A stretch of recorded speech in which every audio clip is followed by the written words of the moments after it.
So here are a few tips when preparing for the interview itself. And there's sort of 4 main areas we need to be aware of.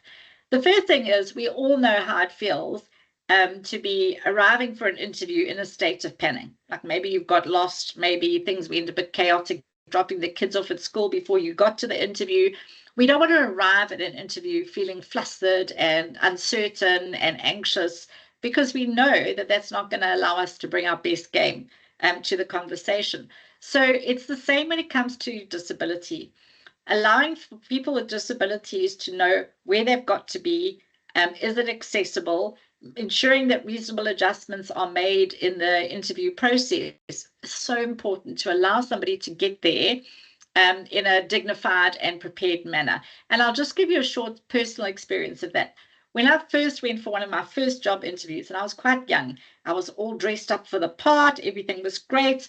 I phoned them and I said, is it wheelchair accessible? Because I am in a wheelchair. The company said, yes, it's fine. And it was wonderful. So I got to the place. The first problem I had, there was no wheelchair accessible parking anywhere. And so I had to park very far away from the client. And I was running late now because I had to travel in my wheelchair through the roads and there was no accessible sidewalks. Anyway, I managed to get to the business like just in time because I'd given myself extra time just in case. And when I got there, the interviewer was waiting for me. And she came down the stairs and she said, hi, I'm so sorry. She says, lovely to meet you. She said, no problem at all. There's only 3 stairs you need to get up. So I don't think that'll be a problem. Now, I specifically asked her if there were any stairs.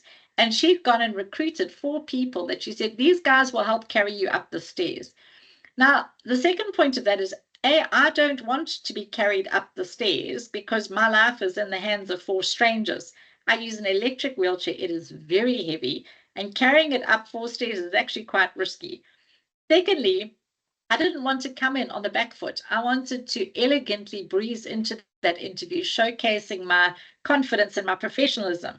But by the time I got up those stairs, I was looking quite disheveled. The 4 people that were carrying me up the stairs looked absolutely broken. Everybody was slightly awkward and embarrassed, and that's how I got to start my interview. So when I talk about the importance of saying to the applicants before they arrive, this is the interview, this is the process. So if it's virtual, you can say, it's on MS Teams. Are there any accessibility issues we might need to consider?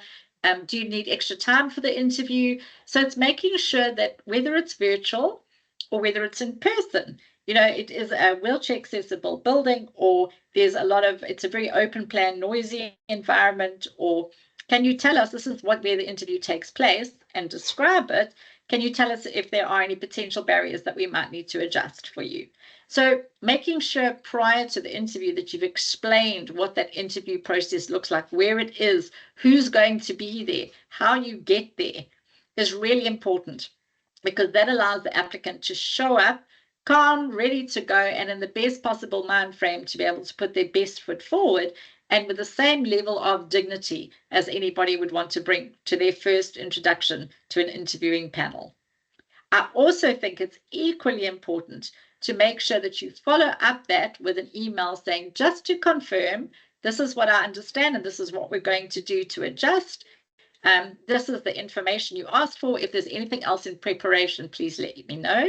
So to send that information through in an accessible form, how best can I share this information with you? And the last thing is to make sure that your interview panel are aware of the agreed adjustments. So you can say this individual does have high levels of anxiety and they do tend to struggle a bit with stress. The job itself does not require stress management, so don't let that work against this candidate. But what we've done is we've allowed a bit of extra time for this candidate in the interview just to start feeling a bit more relaxed, and then they can showcase their abilities. So capacitate the interview panel, make sure that they are prepared to know what to expect. Okay, and once you've got that, then everybody shows up, everybody's ready to go, and everyone's far more relaxed and ready to have a professional conversation.